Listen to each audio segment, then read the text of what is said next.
Drafting our first FFPC main event of the year, chasing that $1 million. That's what we're talking about today on Stealing Bananas. I'm Ben Gretch. You can find the Stealing Signals newsletter at bengretch.substack.com. With me, as always, is Shawn Siegele. You can find all of his work at RotoViz.com. We talked in the last episode about the Zero RB watch list. It is probably fully out by the time you are hearing this. You absolutely need to read that. I got a lot of great stuff for you over at the Substack as well. Shawn, we drew the 103 in our first main event. For anyone who wasn't around last year, we did several main events. We were picking out of the back third often. The draft just got underway. Cooper Kupp and Christian McCaffrey go off the board. Kupp goes 101. We were thinking we'd be debating between Kupp and Jefferson. That puts us in position to start with Jonathan Taylor out of the 103 if we want to go that route. It does. And I do have Taylor and McCaffrey in basically a dead heat for the top spot when we did our projecting the 2023 first round of redraft, which then is always just an incredibly fun exercise. I had Jefferson and Chase at the top two spots. You had McCaffrey and Taylor at the top two spots. And so I know you feel very comfortable that Taylor is going to come through and justify not just the top two pick this year, but a top two pick next year as well. I absolutely do. You're good with this pick, right? Just to confirm it, you're locking it in. All right. We didn't talk about who was going to lock it in. We were getting a little low on the clock. Not super low. That wasn't a typical Shawn filibuster. He left me 20 whole seconds. I'm excited to get Taylor. I already have one share of Jefferson and Kupp in Maine. Several of Chase have gotten a lot of 105s and even gotten them at 106. No McCaffrey or Taylor yet for me. I've not had a 101 or a 102. So to get Taylor at the 103, I think is really fun. Where you can build out of the 103, what the value is at the 2-3 turn, which to me is, largely receiver. There's a good pocket of receivers there. Makes Taylor at the 103 fun. There's obviously other paths that we could consider. If Pitts were to fall, he's not really falling to there anymore. If there were a running back we wanted to consider and potentially get two early running backs, that might be a possibility. But yeah, Shawn, very much with you to answer your question about Taylor's potential this year. Not overly concerned. There are, mild things in his profile that can be concerning. There's talk that they're not going to use him as much. They don't want to use him as much. They're going to be all in on Nyheim Hines. I mean, things get a little different when the rubber hits the road, right? When your team is maybe 500 at a certain point, and you realize you have a legitimately generational running back that you need to get the ball to. And I've made the argument that it does tend to be year three where these guys who are big backs and maybe, you have the unicorn type players in a Saquon Barkley who come out and have the monster receiving season as rookies, despite being the big back as well. But this template of a Jonathan Taylor type really emerging as a receiving back in year three, something that we see happening quite a few times in the recent past and throughout history. You mentioned Hines. In many of those cases, the team using the superstar didn't have a receiving back of quite Hines caliber. So we have to factor that in. And yet exactly what you said, I think, is maybe more relevant than people are really discussing. We've gotten just incredible puff pieces on basically all of the Colts wide receivers throughout this entire process. Pittman ready to become the next Justin Jefferson, Alec Pierce ready to become the next Chase Claypool, Paris Campbell having a fantastic season. And Paris Campbell, somebody who, actually has always looked good and was excellent in college, has the elite athleticism, but just hasn't been healthy. So if he's healthy during any stretch, and now that he's got, even though he hasn't played a lot, he's been, with the team for several years, not surprising that he would look good. They claim that they're going to have all of these options. They like the leadership that Matt Ryan brings to the table, especially when you contrast that with what they had last year with Carson Wentz. But this is still not a Super Bowl caliber team in all likelihood. Their division, one of the weakest in football, but yet one that almost certainly has to take a step forward. They were just that bad last year. The Colts missed the playoffs last season. They are not a team that can necessarily afford to go away from their stars. So for exactly the reasons you mentioned, I think that Taylor will have a bigger workload than is being anticipated. He is the overall 101 on average. I'm pulling up the results. 94 drafts, I believe, in either the FBG or the main in the last 4 days. So just looking at this week's ADP, there are a limited number of times you can get the 101. So if you can get the player who the community kind of has in that spot at the 103, you're definitely going to be excited to have a few of those shares. Absolutely. And before we get too far, if you are listening to this on podcast, want to watch the board and see our pretty faces down in the corner, we've made them as small as we can. But you can watch the board as we think through our discussions. Head over to YouTube, look for the RotoViz, just search for RotoViz, the RotoViz channel. You'll find it there. It's a free and available video podcast you can watch on YouTube. Go ahead and hit subscribe while you're on the channel. That won't send you any notifications or bother you at all, but it does really help us. That is one way to follow along with us. For those of you who are just listening on audio, we are now early into the second round. The first round, couple surprises. Cooper Kupp goes 101. McCaffrey, Jonathan Taylor to us at 103. Jefferson, Travis Kelce goes 105. Shawn, we've discussed him quite a bit. I know that that's not one that you like because you're a little lower on him. Obviously, Jamar Chase still on the board. Even more interesting to me is Davonta Adams goes 106 before Jamar Chase, who slides to 107. I'm sure that 107 drafter is pretty thrilled about that. Eckler also slides to 108, which you don't typically see. Stephon Diggs, 109. Dalvin Cook, Derrick Henry, and Kyle Pitts makes an appearance in the first round at the 112. That drafter started Kyle Pitts, Saquon Barkley. That's something we talked about as a 1-2 turn. When those guys are both going at the 2-3 turn, it has now happened in these main events as we get a couple of weeks into the season or away from the season. The second round started with Barkley, CeeDee Lamb, DeAndre Swift, Najee Harris, and Mark Andrews goes off. So the top 3 tight ends all do go off before we have anywhere close to a shot at getting them. We are 4 picks away. Deebo Samuel, A.J. Brown, T. Higgins still on the board, Tyreek Hill, Javonte Williams still on the board, somebody that I would be interested in, even as it would be a second running back. What are you thinking as Joe Mixon goes off here, somebody we're not particularly on, and we are now 3 picks away? The other player I was going to mention to you at the 103, partially in jest, but partially serious, was Kyle Pitts. So we knew he wouldn't get back to the 112. I mean, to where we are, he goes at the 112, as you mentioned. Alvin Kamara, an interesting potential selection with the suspension concern dropping a little bit there. I do like Javonte. I think that Deebo Samuel and A.J. Brown, we've talked about both of those guys. They'll probably be the 2 most efficient wide receivers in football. They do have the concerns that they're connected to passing games where, number 1, there's a very good second and third option. Number 2, their quarterbacks may run the ball quite a bit. But at the same time, that's giving us these extremely enticing prices on superstars. I would definitely be okay to go that direction.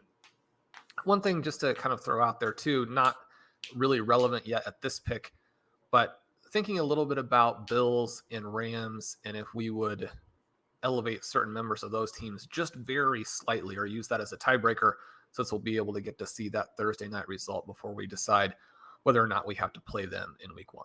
And for anyone not familiar with that, that's a unique element to the FFPC main event. Actually, we are on the clock. I'll get into that in a moment. 2 quick picks go off. Mike Evans and Michael Pittman in the second round, 2 guys we wouldn't have been considering. So we do have A.J. Brown and Deebo on the board, and Javonte.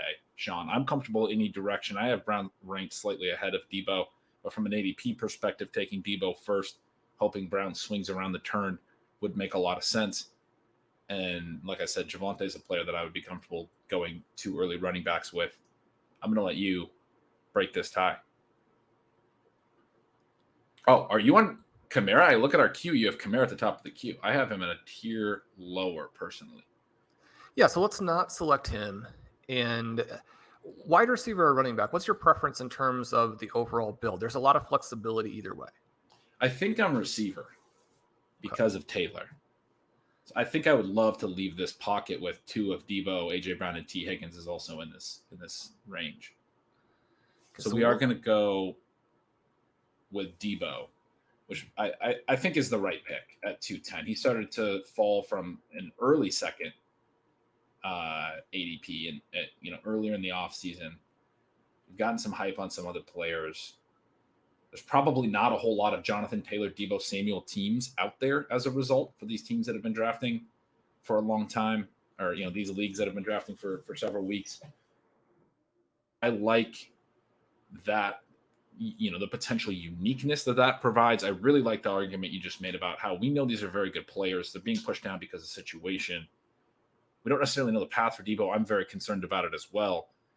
But I feel very comfortable with him as a floor player, assuming he stays healthy. He's had some injury stuff, but assuming he stays healthy, I feel very comfortable with him as a part of our starting lineup throughout the entirety of the season.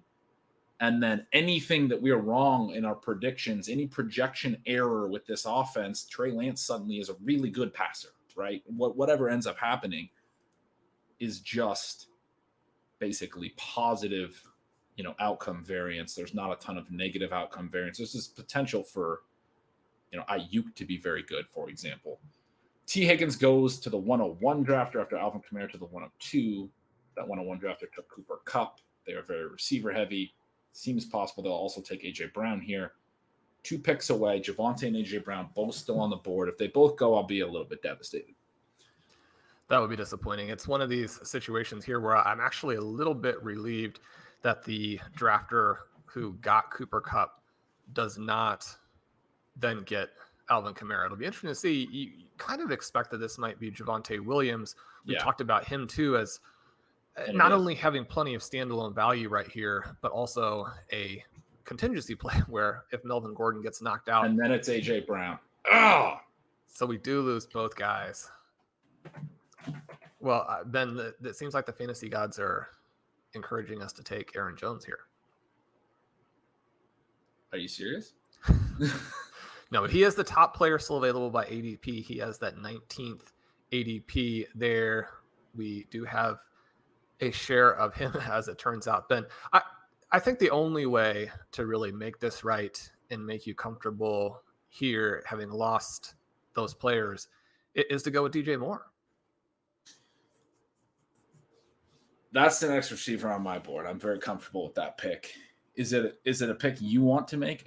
I think you have Waddle higher than Moore, right? Well, I have updated the rankings and moved a couple of guys like A.J. Brown ahead of Jaylen Waddle. I do like that selection. His upside, as we talk about, is through the roof. He's got that perfect profile in terms of the peripherals. I don't think that Baker Mayfield is the guy to launch him in a Matthew Stafford for Cooper Kupp kind of fashion, but it does eliminate this extreme downside sort of situation where DJ Moore was basically not playable the last month of last season. I don't think that we're going to be dealing with that this year. And one thing that really solidified my excitement for Moore, again, not that I have ever really needed a reason to be excited for Moore, but for any listeners who might be interested in more reasons to believe in Moore, was this idea that he did have very poor yards per target after the target type efficiency. I'm constantly talking obviously about how we have the target earning and then after the target efficiency as sort of two different elements. Traditionally in fantasy, we think of targets as opportunity. I think of routes as opportunity, target earning as an efficiency or a skill element that is more predictable, and then the after the target efficiency as less predictable but still notable. And when we talked about guys like Deebo and Brown, and you're saying how efficient they would be, that's the element certainly that where they just both of them just absolutely pop. Moore saw his targets per route, his target earning ability really spike last year into, it was the jump we wanted to see, into a pretty strong range from a previously very good range. But he's also always been very good after the target and after the target efficiency, very good with the ball in his hands. His first 3 years, yards per target, all consistently above average in different roles. We've talked about how he was a downfield threat 1 year. He was an underneath threat. Last year, it cratered to 7.1 yards per target. It was, by comparison, previously 8.7 or higher all 3 years. Twice, it was 9.6 or higher, his yards per target, cratered all the way to 7.1. The stat that really solidified him for me was just looking into how bad Carolina's passing offense was entirely, overall. And the next two most targeted receivers were Robbie Anderson and Terrace Marshall. The most targeted tight end was Tommy Tremble. All of those guys, incredibly low yards per target. multiple yards below where DJ Moore was at 7.1. So in some respects, you talk about the context of the offense, you can say Moore actually getting to 7.1 was still reflective of him being a little bit more efficient than the players around him. Obviously, Christian McCaffrey back this year might cut into his target earning ability. My hope with Baker Mayfield is that it at least makes things below average and not so bad that the best receiving weapon on their team had a 7.1 yards per target, where he can be back to an 8.5 or a 9 yards per target. And I think if that happens, we still have that DJ Moore breakout season potential. Doesn't necessarily require Baker to be a star for Moore, is sort of what I'm getting at. Shawn, you were talking about the Rams and the Bills situation. I wanted to hit on that for anyone who's listening and might not know what you mean. The FFPC Main Event continues to do drafts through the weekend, through Saturday of the first week. Thursday Night Football, the opening game, is the Bills and Rams. The teams that draft after that point obviously know that outcome, and they can pick those players and play them in their lineups. And then to level the playing field, anyone drafting prior to that point can also decide after that game has been played whether to put those players in their lineup. So you get this sort of free element if you do draft players from those teams where you know their outcome before you set your Sunday lineup for week one. It's a very small element, but it can be pretty impactful in terms of your week one score, gets you off to a fast start. If you have somebody who does have a multi-touchdown game, you know you're going to just plug them into your lineup, take their 20-plus points. We do see Allen Robinson here go at the 311, probably part of the reason he's been getting pushed up a little bit. But after our DJ Moore pick, Aaron Jones went. George Kittle goes to the Kelsey draft, or 2 tight ends there. Cortland Sutton, Travis Etienne, Keenan Allen, Mike Williams, Leonard Fournette, Allen Robinson, and then Josh Allen closes out the 3rd round. I'm actually really happy to see him go there. I don't hate the pick. He goes Josh Allen, Gabe Davis, actually. It's a really interesting stack. But I loved the Pitts-Barkley start from the 12 slot. Him being the first drafter to take a quarterback is at least mildly a positive in my mind, in that he's not just out here hammering receiver and then building a dominant team with those 2 anchors. How are you feeling right now as we start to head back in the 4th round? Good. The things that kind of got us with that DJ Moore selection, Aaron Jones, Leonard Fournette, the 2 players who usually go ahead of that spot, they drop below us. Aaron Jones taken in the next pick. Leonard Fournette goes all the way down at the 310, which I think is more where he should be going. So not necessarily a surprise in a strong room. He does go to a drafter who has made a robust running back start with Dalvin Cook, DeAndre Swift, Leonard Fournette, and James Conner. I kind of like having Cook, Swift, and Conner all on the same team there. We're not necessarily drafting a lot of Cook and Conner, but it's very easy to see how they could put up big time seasons. The EP profiles for them are there in place. It's a matter of, can they stay healthy? Do the offenses do what we expect them to do? Can they hold off some of the competition? I think that's the case even with Cook, where there are some guys behind him now who are pretty good. But to see them all on one team, that sort of neutralizes them a little bit and takes them out of play. So you like to see that part of it. Interesting to have Keenan Allen go ahead of Mike Williams. Mike Williams seems to be the guy ascending, Allen a little bit the player declining. We didn't really have any realistic chance of getting Gabe Davis to come back to us at the 410, but it's still a little bit disappointing. I don't understand Allen Robinson going ahead of Davis with such immense upside there, with Josh Allen and with a quarterback who doesn't have these questions about the elbow. And you get the same Thursday take a peek as we were talking about, right? Exactly. I just said that might be why Robinson gets pushed up, and Davis is also in that game. Shawn, as we head back towards us, 4 picks away, Waddle's still there, Deontay Johnson's still there, Jerry Jeudy, Breece Hall, some of the names we would probably be considering here. I will say, as I asked you how you're feeling, I was thinking through it. I do think it was maybe a little bit of a misstep already to not go Javonte. I think maybe that, or Kamara. I think you were sort of thinking probably what I'm now realizing, which is if we let Deebo slide behind us to the 1 and 2 drafters, probably a greater likelihood that both Higgins and AJ Brown don't go. One of them makes it back to us. I love the DJ Moore pick at 303, obviously, but a little bit pricey for him. We might have had Javonte, AJ Brown, or Javonte, probably not Higgins, because that drafter took Higgins even over Brown. But say if Deebo winds up going, we might have had Aaron Jones go at the turn, and then Deebo, or excuse me, like a Javonte AJ Brown instead of a Deebo DJ Moore. Maybe a slight misstep there to not think through that we would be sort of pushing running backs into that turn that we wouldn't have necessarily wanted to draft if we took Javonte, and it might have helped us get one of AJ Brown or T. Higgins, or even if Deebo came back around. Any thoughts on that? I think that's a possibility. And I do think that having Taylor and Javonte Williams gives you this potential start when you're talking about building an unstoppable tournament team that, you might look forward to week 17 and say, I mean, those two guys are the 1 and 2 running backs in all of football. And then you're still able to draft strong receivers behind them.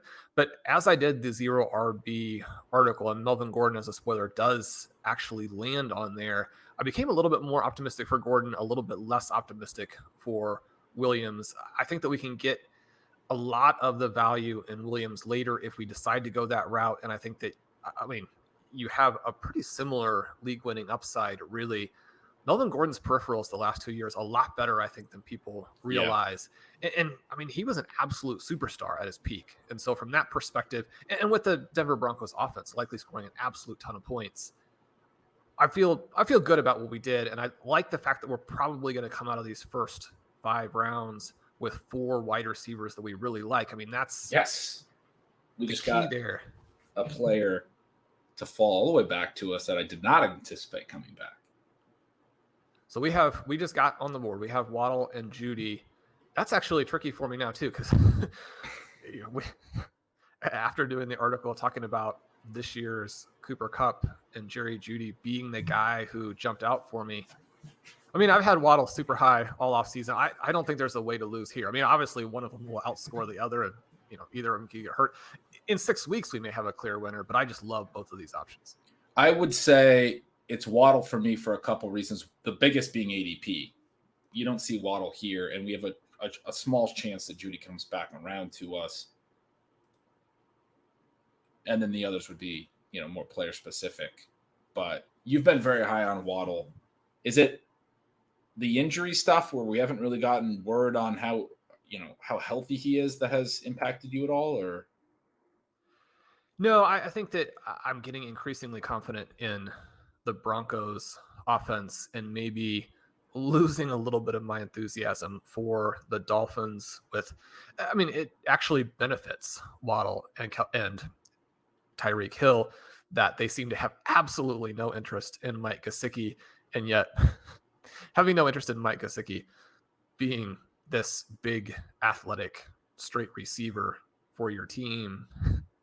I don't know how that makes me feel about what the Dolphins are doing in general. But Jaylen Waddle, again, Tyreek Hill should actually help him. They're going to have much greater target depth to him this year. So kind of starting him from the perspective or the position where he's already gained a few more yards, and then we can see what he can do after the catch. Waddle, part of this trio in Miami with Hill and Raheem Mostert, 3 guys with just unreal on-field speed. Even if you are not a strong believer in Tua, and I don't think that I am, I don't think that we are, you're getting a great price on Jaylen Waddle's second season, especially within the context of how wide receiver heavy drafts are these days. To have him go here at the 410 as wide receiver 23 after the rookie season that he just had, it just really doesn't make any sense. It doesn't make any sense. Dalton Schultz and Goddard go after. To update the audio listeners, Darren Waller had gone off the board. A couple other people that we had maybe considered, and now Chris Godwin goes. We're now 1 pick away from Jeudy making it back. I would really love if that panned out for us. The drafter in between does take Jerry Jeudy. They were looking with a McCaffrey, Kamara, AJ Brown, Dalton Schultz start like they might go receiver there. They did. Both of them look like they might go receiver on that turn. It ends up being the receivers we didn't want to see go. Brandon Cook slightly ahead of Jeudy in ADP. They reached for Jeudy, or I say reached, but not necessarily the way we would look at it. Sean, couple options, maybe a little early for TJ Hawkinson, but I know you like him. Breece Hall.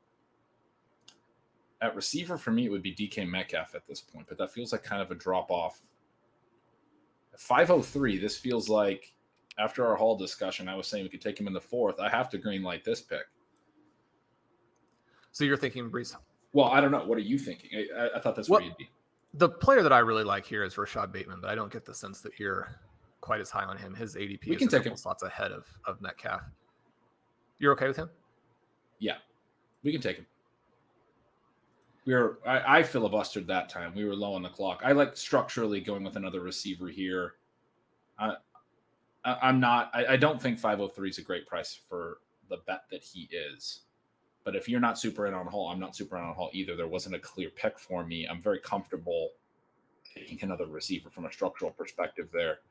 And certainly I'm comfortable admitting that I could be wrong on the way I'm seeing Bateman when so many people that I think are so intelligent, including yourself, including our buddy Pat Rain over at Ship Chasing, and I know Pete Overzet as well, I think is pretty in on Bateman, and others I've talked to are a lot more in on Bateman than I seem to be. So glad that we got him under the gun after my filibuster. But our start now is Jonathan Taylor, Deebo Samuel, DJ Moore, Jaylen Waddle, Rashad Bateman. Very fun start. I was trying to mention for the audio listeners, before we got on the clock in the fourth round, Deontay Johnson did go. That was somebody we had talked about. Darren Waller went to the Travis Kelce and Kittle drafter. So that drafter has now started Kelce, Mike Evans, Kittle, Waller, Brandon Cooks. Very interesting to take 3 of the top 5 tight ends there.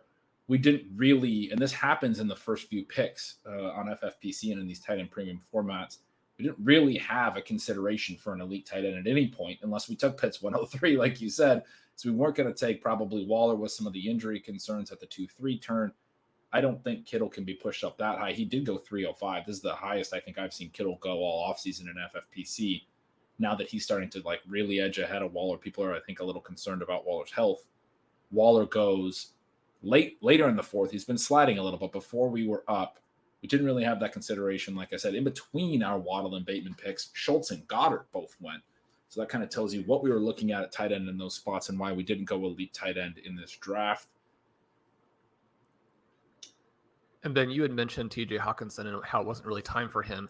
And yet he's another one where we're just going to be out of position to get him almost certainly. His ADP at the 602. I mean, he could come back, but it's unlikely. Dallas Goedert also with an ADP that is in that range. But like you mentioned in this particular draft, he's already gone, goes at the 412, and perhaps not even a bad pick because obviously we're very much in on this Eagles passing attack. We think they're going to be more pass heavy. One of the small silver linings of missing on AJ Brown is that it does keep Devontae Smith in the mix for us later. He's someone who probably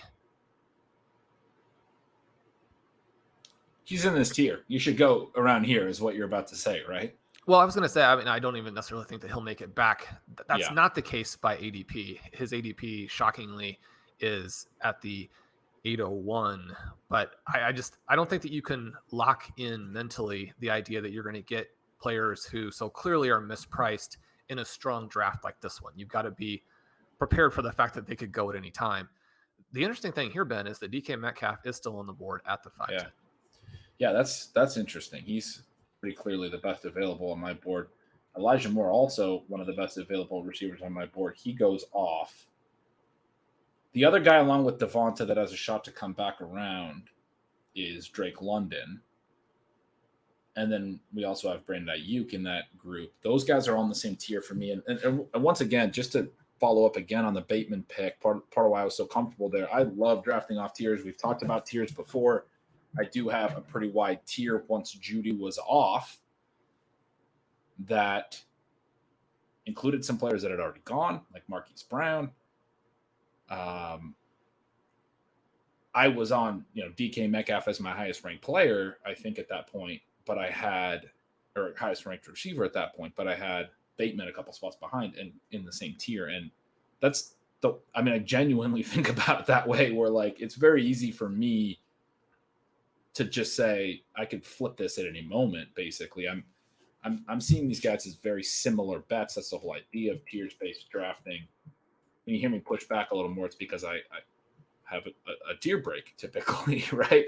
So when we were talking about Waddle and Judy, I do have Judy in a little combo tier right now between where I have Waddle and where I have these other names I was mentioning, Metcalf and Bateman and those guys. When I say combo tier, I have him and Amon-Ra St. Brown in the same little 2-person tier at this point. My tiers are also constantly shifting.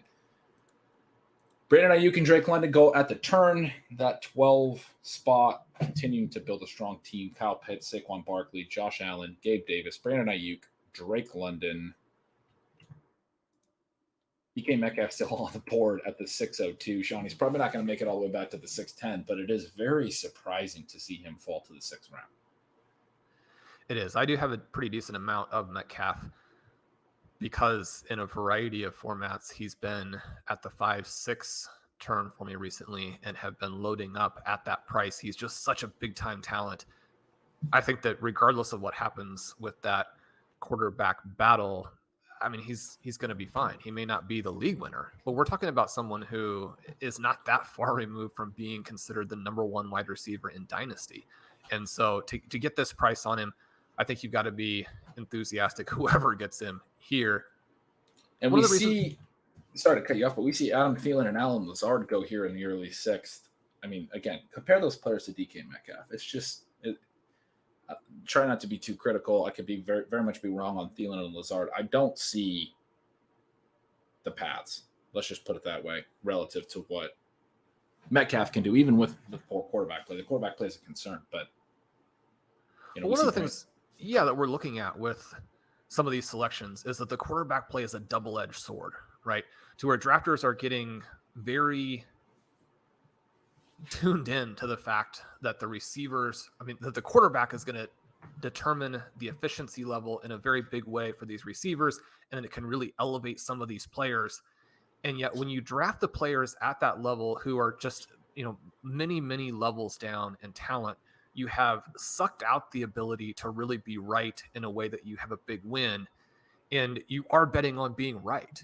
Whereas when you have quarterback play at kind of a couple ends of the spectrum, but you end up being wrong in terms of how good that play is or what the volume is like, then, you can't come out ahead. Whereas the DK Metcalf drafter, and he does finally go here a couple picks in front of us in the 6th round. 607, Sean. Goes There's after Kirk so many and different ways. Renfro. Yeah, there's so many different ways that drafter can win. Yeah. Right. And so you've opened a lot more paths for yourself. Devonta Smith does make it back. 2 quick picks after that 607. Metcalf was the 607. 2 picks after that were David Montgomery and Justin Herbert. Devonta Smith's the last of a tier for me, Sean. Unless you want to go Cam Akers, who's the last running back in a tier, but I'm not super in on. But how are you feeling? Yeah, there are probably a lot of ways to play the Cam Akers value. I do like him at that price, especially since it doesn't sound like Darrell Henderson is healthy. But I think locking in the receiver firepower, we also have 4 very compelling quarterbacks right here. But since there are 4 of them, almost certainly one of them will come back around and at least give us that option in the next round. Yeah, only 2 drafters behind us. They both have to double tap. So I think I'm willing to bet that one of those is going to swing back around to us. We do take Devonta Smith, our 5th straight receiver. Probably no surprise to any of you listening that when we get some targets that we like, falling into spots we like, we're looking for reasons to take detours. They are detours for a reason. We're not looking for reasons to take detours. We have to have a strong, compelling reason to take a detour. That's why we call them detours. We have not had any compelling reasons at any point to get off of a really wide receiver heavy draft. This is idealistically what we're kind of hoping for. This is nice. Deebo, DJ Moore, Waddle, Bateman, Devonta Smith with a Jonathan Taylor anchor at running back. Obviously, tight end going to be interesting. And because it's not going to be elite, I'm right there with you where I would like an elite quarterback. I don't want to be shuffling at both those positions. As Devonta Smith clears that tier for us, it's possible Akers swings back around to us. I think I would still be on going over to the quarterback, locking in one of these big names prior to getting our RB2 here, because we are going to be playing a little bit of a late tight end game. But yeah, gotta love this Taylor and then 5 straight receiver start. Well, one of the things that's interesting is we were talking about Metcalf and his fall and the unlikelihood of him making it back. Cam Akers actually has an earlier ADP than Metcalf does. And so his fall at this point is pretty precipitous.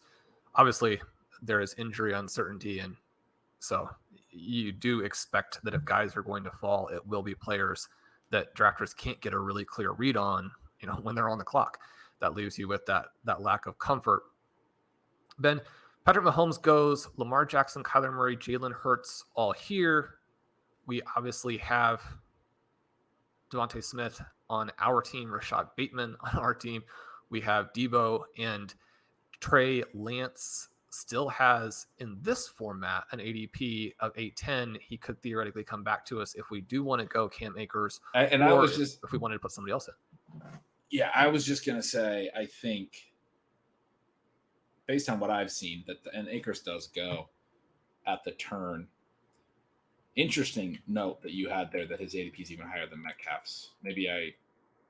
Devonta Smith was such a clear, exciting wide receiver pick there that it would have been tough, but maybe I spoke too quickly that we shouldn't have considered him longer. 701, very nice price to make a bet on Cam Akers. Have to admit that. Lance, from what I've been seeing, and I've been doing quite a few of these main events over the last week, I would not expect to be back. He's finally taken that rise that we expected. I would not expect him to be back at the 810. Jalen Hurts goes after Mahomes. We're now in this range where Lamar Jackson and Kyler Murray are on the board, and then Lance. And I do expect Lance will go off as the QB7. We have Bateman, Shawn. So the pick for me would be Lamar Jackson.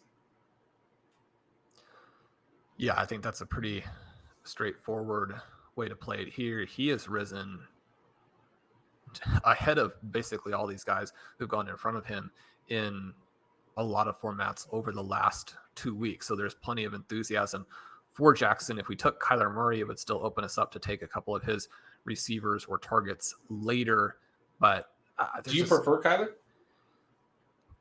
Maybe I prefer some of the things that he allows you to do in most drafts. I don't think that we're in that specific situation, though, or have that need right now. And so especially since Murray could be our target in some of our future main events, and Jackson just here at a fantastic price for us. He's going in the mid-6th. We get him early in the 7th. I mean, it's not some kind of crazy value, but it is a good value, and it's a good fit in the upside. When we talked about when he wasn't going as high earlier in the offseason, because it really has been a pretty significant rise for him over the last month, we were talking about how that didn't make sense, that he should be going up there, that he probably is the overall QB1 purely in terms of the upside type of season that a player could have. When we think about what he would need to do in weeks 15 through 17 to win the tournament for us, he would need to run, he would need to hit Mark Andrews, but he would also need Rashad Bateman to come through as this ascending superstar second-year player. But one of the reasons that I really like Bateman is that his collegiate profile was so good. His athleticism is so strong. There still is the potential for a lot of air yards for the number one wide receiver in this offense. And he doesn't seem to be one of the buzziest players in terms of training camp performance and fantasy and all that kind of thing. I mean, you could probably speak to this better than I can, since some of the Twitter buzz I obviously miss. But in going through and reading reports from a variety of teams and reading sort of some of the aggregated types of information about who's having the best camp, I mean, it sounds like Bateman has been fantastic. And not only do they not have other receivers, but the guys who are sort of auditioning for those roles have been hurt. I mean, this passing offense could be just insanely and they don't pass to the running backs, right? I mean, that's one of the things for anybody who listens to me constantly talking about J.K. Dobbins, and it's like, I don't know what Shawn's talking about there. The ceiling just isn't what you need. And they don't pass to the backs. And so, I mean, this passing game is going to be Mark Andrews, Rashad Bateman, even with the limitations, even if Baltimore drops down. When I was looking at this yesterday, because I was making a pitch for Bateman in a different co-managed draft, Marquise Brown in 2020, when they had an average of 26 pass plays per 60 minutes, which is impossibly low. I mean, it's just through the floor. It sounds like they might like to go back that direction this year, but it's going to be very difficult to get anywhere near that number. You've talked about the fact that even if it ends up being kind of splitting the difference between the last two seasons, or even kind of going in between and then cutting that in half again and going down toward the low side, they're still going to have more volume than we've seen in the past. I mean, Marquise Brown was a top 20 air yards wide receiver, and I know that he did some good things last year. I think that his ADP makes sense within the context of what should be a dynamic Cardinals team. But part of the bet on Rashad Bateman is the uncertainty and the possibility that he's actually a lot better than Marquise Brown. And with that possibility, I love him at that 5th round price. There are multiple things I want to highlight that you just said there for our listeners who are obviously trying to get more than just the players that we selected in this draft, but some strategy elements. Number one, you talked about when we were deciding between Jackson and Kyler, we did go Jackson, that you like Kyler in a lot of spots because of the options he gives you to play late. And I just want to highlight that as Shawn Siegele, who I think is probably the best in the entire industry player analyst. I have such strong respect for your player takes. I know our listeners know that. You are explicitly saying there that you see enough ambiguity between Kyler Murray and Lamar Jackson's range of outcomes that in an individual draft, you're playing, certainly when you take either of those quarterbacks, for a ceiling outcome. And what might break the tie between the two of them is not whether you think one or the other has a slightly better offensive situation, more pass volume, whatever it is. How can I play this draft so that when I'm right about this player that I took, I can then have an even more dominant roster? That is an incredibly sharp thing that I want to make sure that listeners didn't miss. The second element that you just talked about with Bateman, number one, it caused me to move him up my rankings because I think you made a really good case. You made a very good case about how the number 2 receivers have been injured. We've also been hearing not necessarily optimistic stuff about J.K. Dobbins going into week 1. There's some talk now that Mike Davis might be the guy that's going to get a lot of week 1 work for Baltimore.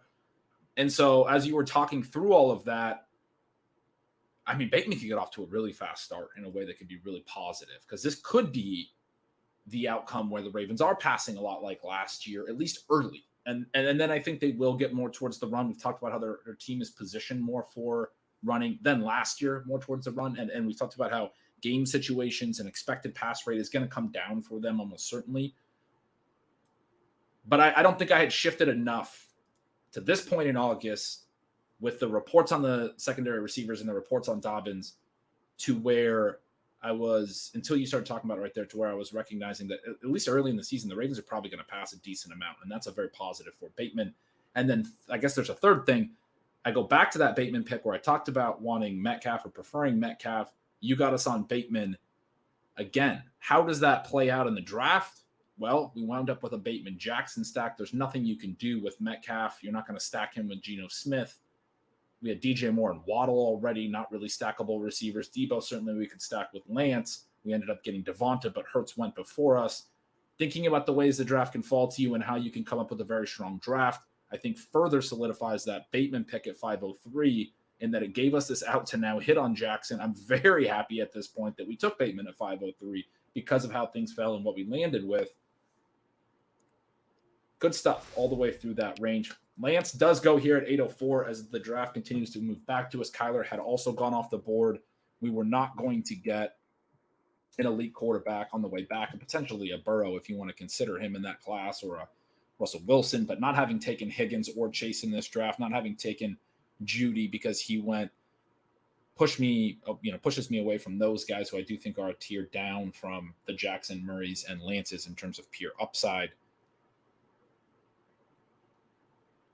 DeAndre Hopkins, Amari Cooper, Kadarius Toney, Robert Woods all go at receiver. I'm now in the Sky Moore, Treylon Burks, Garrett Wilson discussion. I have Moore pretty comfortably ahead as Burks has had the tough August. Still very comfortable taking Burks, but wanting to get a better price. Wilson also way too cheap already, has slid a little bit in some drafts. Again, wanting to get a good price in these sharp drafts. Sky Moore does still go if you don't take him. So I have him ahead partially just on that. Being price sensitive. A lot of running backs since we last picked. After Akers went at the 701, Elijah Mitchell, Kareem Hunt, Chase Edmonds, Clyde Edwards-Helaire, Tony Pollard, Rashad Penny, Ramondre Stevenson all off the board. That leaves for me the Bills backs, Singletary and James Cook, Miles Sanders, Cordero Patterson, Antonio Gibson, Josh Jacobs, all the sliders that I don't actually want to take that I have ranked where I do just for the people in more or less for the people in home leagues, I guess, but don't really always expect them to fall. Sanders does go. Tyler Lockett goes. Shawn, what are you thinking? Rookie receiver here. We're a pick away. I filibustered once again. Rookie receiver, Bills back. Do you want to dip into like the Rachaad White tier of running back? Do you like a tight end here? Is Freiermuth on the board for us? Zach Ertz has gone, but other than him, it's just been the main 8 receivers that tend to go the big 5, and then the next 3 that always go, Schultz, Hawkinson, and Goddard. Ertz went as tight end 9. We are going to be on the clock here in just a second at the 8-10. So we could dip into that middle round tight end tier if we wanted to try to get our best targets there. What do you think? There's quite a bit of flexibility. I was a little disappointed. I didn't think he was going to make it, but Ramondre Stevenson does come to the middle of round 8. He would have been interesting. Sky Moore goes 1 pick ahead of us right there. We have the 5 wide receivers, always like to get at least 6 studs. You mentioned the tight ends. We've been completely out on Dawson Knox, but with that week 1 element, if he scores a couple of touchdowns, he's going to go in round 4 post Thursday Night Football. Cole Kmet, Pat Freiermuth, we probably have to take them at the 903 if we want them. George Pickens, Devin Singletary, also, I think, interesting picks. Do you have a lean? I guess maybe it would be towards Singletary, but I could definitely see the Knox case. Singletary also gives us a look at the RB2 position. If he has a big one, we can lock him in week 1. Okay, so we'll go Devin Singletary there. That is almost dead on his current ADP. I have a lot of Singletary. I'm a big believer in Singletary. He had 16 expected points per game and then outperformed that by almost 4 more points in terms of fantasy points over expectation during his big run at the end of the season. They then draft James Cook. Now Zach Moss is back in the equation. I think that Singletary was far too cheap during most of the offseason, but he's not fallen the way I would have expected with the Moss reports. And so I'm kind of wondering, are drafters kind of fixing both problems at the same time to where it balances out and his ADP stays the same? It's interesting because Cook is falling a little bit. Cook had gone before Singletary quite a bit. I'm not seeing that as much. If he does go ahead of Singletary, it's right in front of Singletary, and sometimes I've seen him fall a whole round or more. It seems like that's the way that there too are that he probably isn't going to have the volume early in the season that drafters were hoping for in July. That doesn't mean that he couldn't be the league winner here. I mean, a lot of times these rookie prices, one of the things that I'm writing about currently is Kenneth Walker. I mean, he's falling, he should be falling, and yet that creates an opportunity that you wouldn't get if some of these other situations weren't in play. He could be one of these guys who averages 18 points per game in the fantasy playoffs for you. So Cook could definitely still be the guy that you want to have, but kind of with the thesis that we're exploring, we're getting a little bit more comfortable that Singletary will at least have a workload early that is playable, and maybe, like you're saying, I do like him here being in that Thursday night game. I pushed us towards that a little bit, though. Sean, low on the clock didn't give you a lot of time. Again, I've apparently learned from you. I'm mastering the filibuster in this draft. It's a smart way to do it. I want to know who you would have taken there, and more importantly, as it relates to, obviously, we only had 4 picks. Between us, 2 have gone, Josh Jacobs and Damian Harris. Harris is the guy you've gotten me a little bit more excited about recently. Jacobs certainly not one that we would have taken. Nyheim Hines goes. Who would you have taken there? And more importantly, what do you want to do before we let it go back to the long, 20 picks before we're back on the clock? Yeah, so we're back up. We have those 3 tight ends that we're staring at. Pickens is just so tantalizing there, but I mean, his situation, is it actually better than Garrett Wilson's, who we frequently have a shot at the 10-10?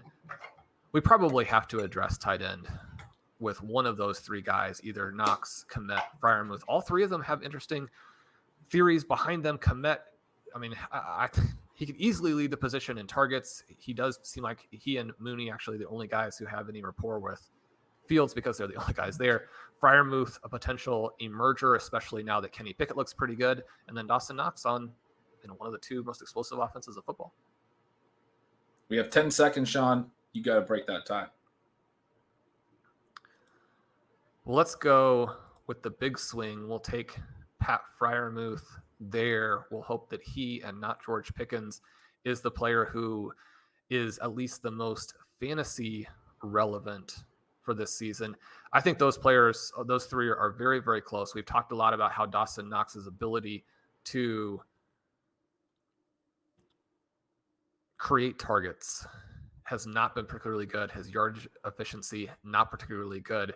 And that's within the context of playing in this Buffalo offense. There are some strengths and weaknesses there in terms of, he's been competing with some guys, but the players he was competing with last season, really not the level of the players that we expect him to compete with this season. If they had been playing Gabriel Davis all the time last year, then you could make an easier excuse for why he wasn't drawing the targets, but they weren't. It was guys like Cole Beasley and that's exactly what Sanders. I would say.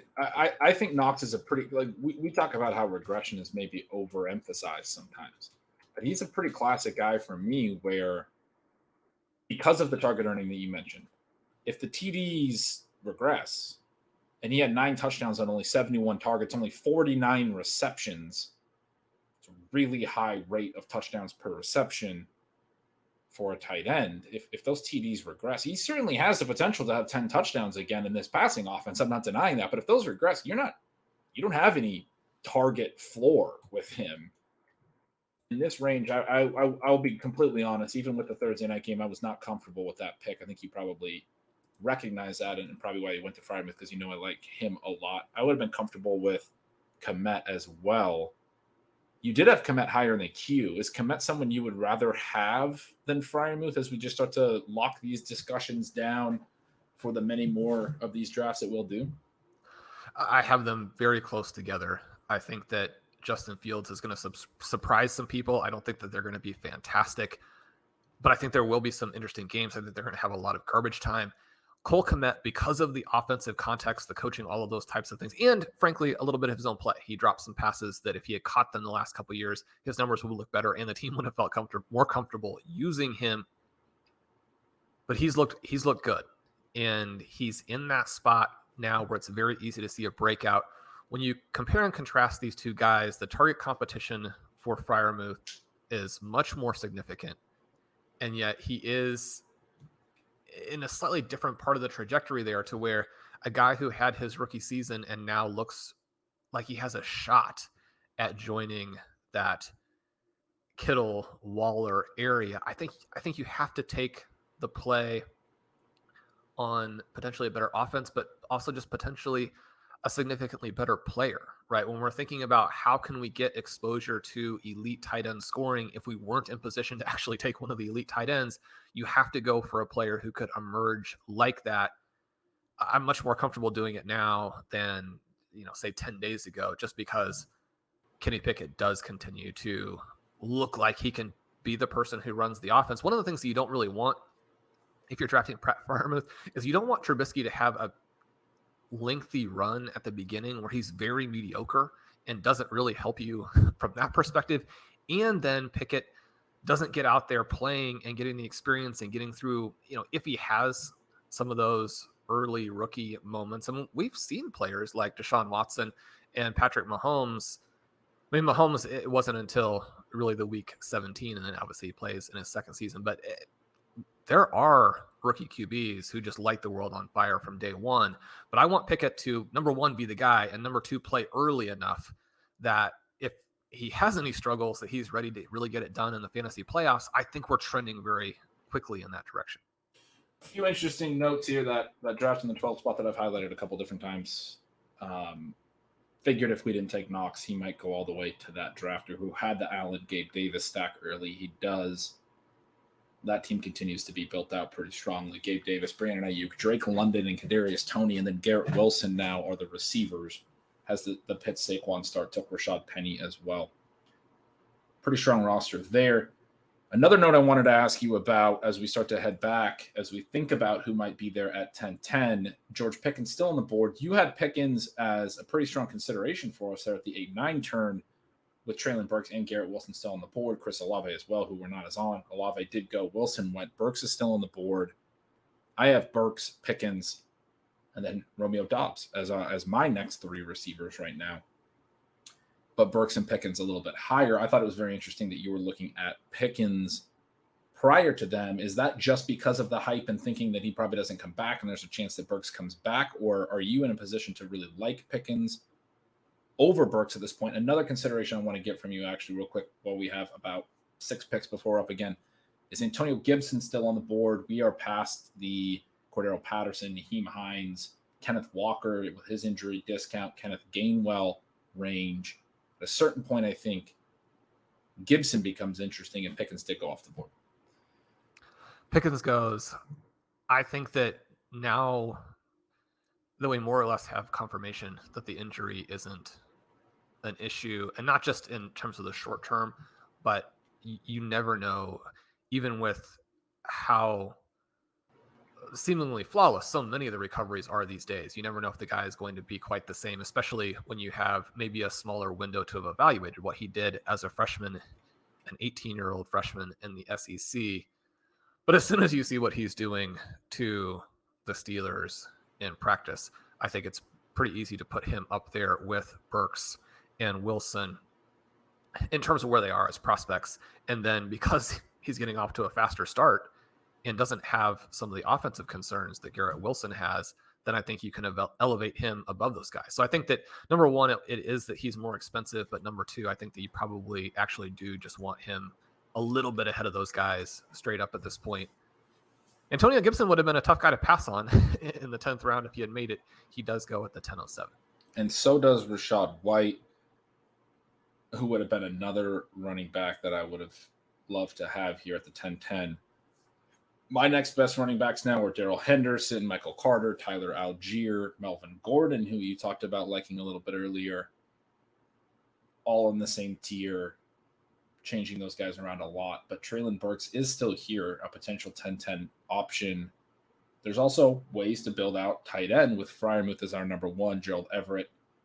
I don't know where you're at on Albert O at this stage. He's also there, Noah Fant, and some others. What do you think? If we are one pick away, Alexander Madison goes off the board. I think we have to hope that Everett makes it to us in the 12th. ADP suggests that he will. Obviously, you've got to be aware of the fact that a player like that who is undervalued and has that extreme upside might not. You don't want to just completely think that you're going to be set with that selection. I do like Albert O. His ADP is in the middle of 11, and yet he is a player that if we wanted to play it with Dulcich at the very end instead, we could go that route. I'm a little bit torn here, Ben, because Melvin Gordon gives us a really interesting super high-end upside play and would allow us to, certainly play that second round pick through him as opposed to through Javonte Williams. It would be difficult for me with Treylon Burks and Romeo Doubs at this spot to not draft at least one of them with one of these two picks. You're a little bit tempted to take both of them, knowing that we do hit a spot where wide receiver is just completely and totally gone, and it's right after Jahan Dotson. And we are on the clock now, about 30 seconds. Sean, I would point out that both the drafters at the 1-2 spots have 4 running backs and 3 receivers and a QB and a tight end. Same exact builds so far. I think it's more likely that they go receiver with 3 of those 4 picks than running back. Have a couple different options, but I think I like running back here and playing for one of Burks or Doubs to come back. Dobbs. I'm comfortable taking the receiver because I think there's more options at running back, but just by reading the board. Either way is fine with me. That's just something I wanted to highlight.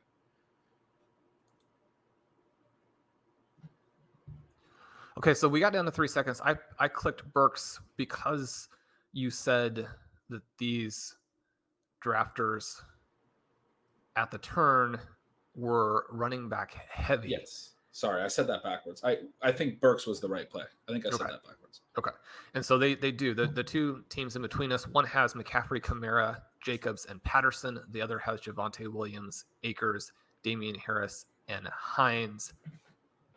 I got turned around there, but very good play there because that's what we needed to do. Because actually after Burks, and potentially if you have Dobbs in the same tier, I do think it's a fairly significant drop-off at that point. We have Pickens has gone, several other receivers that we haven't necessarily named yet, but on my board, the next best are Tyler Boyd, Jahan Dotson, Wan'Dale Robinson. That's the range that we start to get into once Burks and Dobbs go. We are at the receiver window closing, and whether Burks is inside of that is maybe a question mark, but we see Russell Gage go one pick after, and we do see these drafters take receiver. We did have more options at running back. And so I said that backwards, but very, very quick thinking. I knew I wasn't looking at the clock either. I ran us down to 3 seconds. Hat tip to you for making that pick. I'm very excited that we got that 6th receiver there that we might not have had a shot at 11:03. I think we might still have a shot at Gordon, who seemed like you were leaning out at running back. But we also have Michael Carter and Tyler Algier here who are interesting. Isaiah Pacheco also still on the board. He had risen all the way into like the 7th round in some drafts, 9th round in many. I don't even know if I like him in the 11th. I see this as like he was going too high, which we were highlighting. And now that excitement has faded a little bit and he's fallen back. Probably this is already, the limit of where he should have reached. And so I don't know that he's necessarily a great value. I have him actually in a tier behind Carter, Algier, and Gordon. But he's another name to consider. Julio Jones is another receiver that goes off. So we are seeing some receivers go. What are you thinking? Yeah, I've been looking at Pacheco there. I mean, once you get into round 11, then it starts to be kind of intriguing to me. I am drafting with a Patrick Mahomes shirt on, and so I felt like that was a positive vibe for our first main event. The preseason games do matter. They do give you some insight. It's important not to overreact. It is kind of funny to see him immediately fall just right after an evening where he and Ronald Jones were rotating with each other. And so as soon as Jones gets back into the equation a little bit, then the Pacheco enthusiasm dims very quickly. Again, I don't know that he should have risen as much as he did. And I don't know that just because the Chiefs let Ronald Jones play a little bit that you should suddenly be back off of him either. So I like a lot of our picks here, I guess, is where I'm going. I would love to take Albert O. Love to take Melvin Gordon's upside. Dobbs, I think I'm back on my bold prediction, Ben, of Dobbs leading the Packers in receiving. And I mean, if he does, then he would be a pretty clear pick right here. Jahan Dotson, I also think, is going to lead the Commanders in receiving. So we do have some options. I'm very open. Michael Carter goes. 3 receivers did go. We have most of the running backs we were looking at on the board as we were on the clock. 30 seconds. I'm going to give you more time here. Algier, Gordon, Dobbs, the tight ends, Pacheco, all very comfortable with these picks. I think that one of the things that will happen if we select a receiver here is that it fuels the avalanche a little bit more. I think that we're going to get some options at running back. The fact that we were able to execute early at wide receiver so cleanly with Deebo, DJ Moore, Jaylen Waddle, Rashad Bateman, Devontae Smith. Now, 3 of those guys are the second-year players, but then you know that when we're able to load up on second-year wide receivers, I just feel like the draft is already won. But also with that, we're not as young at receivers. It's funny I'm saying second-year receivers, we're not as young. But you think back to our ship-chasing draft the other night, and because of the receiver avalanche, we were just on all rookies, which, again, I think that will work out fine. But to be able to take Burks and Dobbs here at these prices, with them being our first 2 rookie receivers, I like that balance and being able to kind of stash them and not have to worry about playing them the first couple of weeks, but knowing that once you get into the bye weeks, I mean, again, we're asked all the time, why are you drafting so many wide receivers?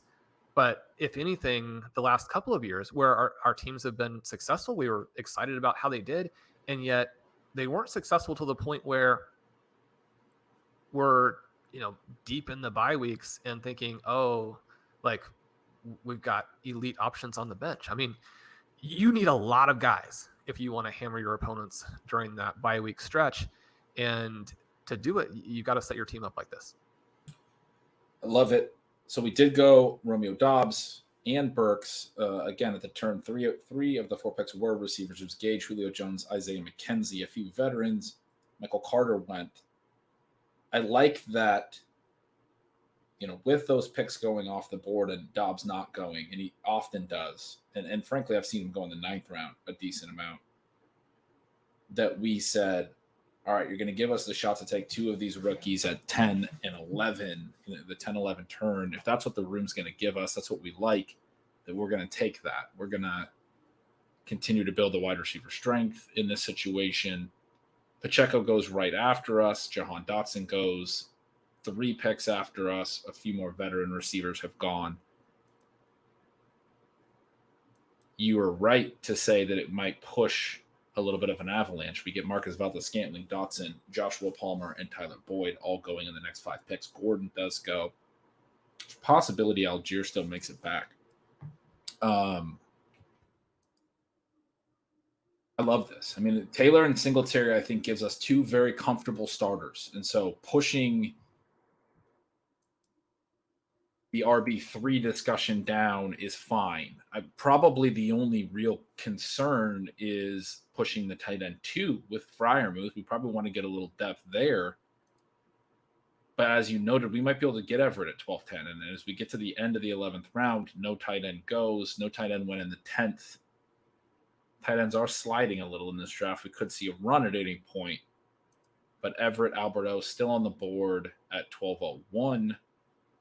Khalil Herbert, J.D. McKissick, Jamal Williams went off. Nico Collins goes off. I feel really good about those Burks and Dobbs picks because I feel like we got them before. Again, the wide receiver window sort of slammed shut. It's right in this range. You could say it goes closed a little earlier, I think. But these, high upside rookie receivers tend to be the close of it. Garrett Wilson's the guy that I've been thinking of as the close of it. But now that Pickens and Dobbs are justifiably going this range, now that Burks has slid a little, I think you can include them as well. Once you're through those guys, Jahan Dotson, you can probably hang in there as well, frankly. But once you're through those guys, it's a different profile of receiver that you're targeting. Yeah, and it's a profile that it tends to be overvalued in best ball, but is at least viable in best ball. Whereas in redraft, in FFPC main events, if you're pushed into the situation where you're playing those guys, then your team is almost certainly not good enough. Now, that doesn't mean that it's not possible. It doesn't mean that you couldn't be incredibly strong at every other position and have 1 weak wide receiver spot. But big picture, that's not how you're hoping to build your team. And one of the things that we're seeing here is Albert O is sliding. He's become, he's another one of those players who, based on whatever happened in the previous 48 hours, is really jumping up and down. Irv Smith goes at the 12:05, which is a discount on his price. He and Alberto have been going in the mid 11th. We also, I think, late, Ben, have the shot to take Mike Gesicki, a player where I think he could even end up on a different team come, week 1 or week 3 or what have you. Tyler Higbee was someone I was going to mention again because of that Thursday night game. When we think about how we would get across the first couple weeks, again, you have that flexibility to get off to the fast start. He goes ahead of Albert O, and I believe well ahead of his ADP. Yeah. He's a late 13 guy. Yeah, he tends to fall quite a bit. Pat Crane's been trying to get us on him late in some of the ship chasing drafts. I don't think we've let him pull the trigger yet, but for the reasons you said, with the take a peek thing and the fact that he's a starter who's going to run quite a few routes on a good passing game. Shout out to Pat for probably being right on that. Benjamin, one of our favorites, goes in the middle of the 12th, probably where he belongs, but tough to see. We are on deck. One of my favorites, Jacoby Myers, just went off as well. Jalen Tolbert goes. We make it all the way back, Sean. We have Everett and Okwuegbunam and Noah Fant, even some other tight ends. We also have Algier sitting there. What are you thinking? Yeah, I think that Algier, very interesting. I wouldn't really want us to miss on Raheem Mostert, and you probably have to take him either here at 12 or at 13. Gerald Everett, someone we don't want to miss on, but if we do, maybe Fant comes back to you, or there are some late guys in Likely and McBride and Dulcich we could play. Yeah, one of the things that happens is you get into this part of the draft and you have 4 or 5 guys you want here, and then a couple rounds later you don't want anybody. Who do you want, though? Who's your biggest priority player? Oh, it's tough. Algier, Everett, and Okwuegbunam are the ones that I'm most excited about. Mostert, I think, is a good call, though.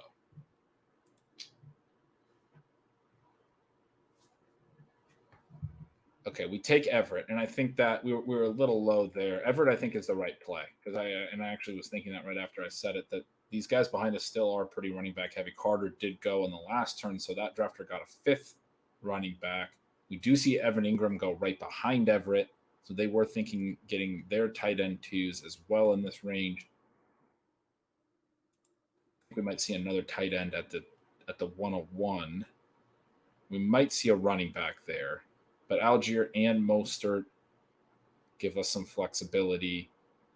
Are you pretty out on Isaiah Spiller at this point? I still would be at this price. I think if he comes back to us at the 14-15 turn, then he starts to become pretty interesting. I do have a big gap from Algier down to him and definitely have Mostert well above him. Kind of thinking through some of the late guys that we would be looking at running back, some players we have in the queue sort of looking ahead: Jerick McKinnon, Chris Evans, Hassan Haskins. I put Ronald Jones back in, Ben. There's a little bit of life there. Amir Abdullah, Samaje Perine, Zach Moss, Ty Montgomery. I mean, if you've got Devin Singletary, I think that you probably want to hit Zach Moss as soon as the real draftable players dry up. So we have him deep there in the queue. Two tight ends at the turn, Albert O and Robert Tunyon. Pretty glad we grabbed Everett there with three tight ends going immediately after. I think we probably don't get Everett, and potentially not even Albert O coming back if we don't take him there. So we're going to have our choice at running back between, or there's one pick before us. I'm sorry. So we might not have our choice, but Algier, Mostert, a lot of those other names that you mentioned. If you want to go Mostert, you seem more optimistic about him than Algier, and I think I'm very on that. I'm very comfortable with that. If Singletary has a bad Thursday night, we might want to plug in Mostert week 1. You're thinking he's going to have a solid role early, and it's just a matter of how long can he stay healthy. Yeah, so the time that Mostert is probably the best fit for us is also the time that if you go very wide receiver heavy, and obviously we took Jonathan Taylor in the first round, so we have a superstar anchor there, but at the other running back position, we could be a little bit thinner. I mean, Mostert's the perfect pivot off of that Singletary play, where if Singletary busts, we do want to have a guy who could put up a big week 1 score. Mostert probably more than Algier is that player. All right, let's do it.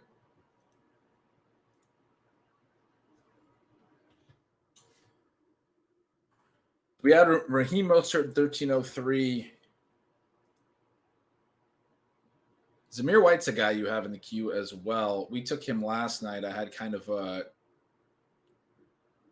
interesting reaction for any of the ship chasing listeners or watchers, where I basically was very confused about what happened because I wasn't paying attention, and the other three guys, we had Davis Maddock on, the other three guys all got on the same page with White, and I saw him pop up and I was like, who did we just take?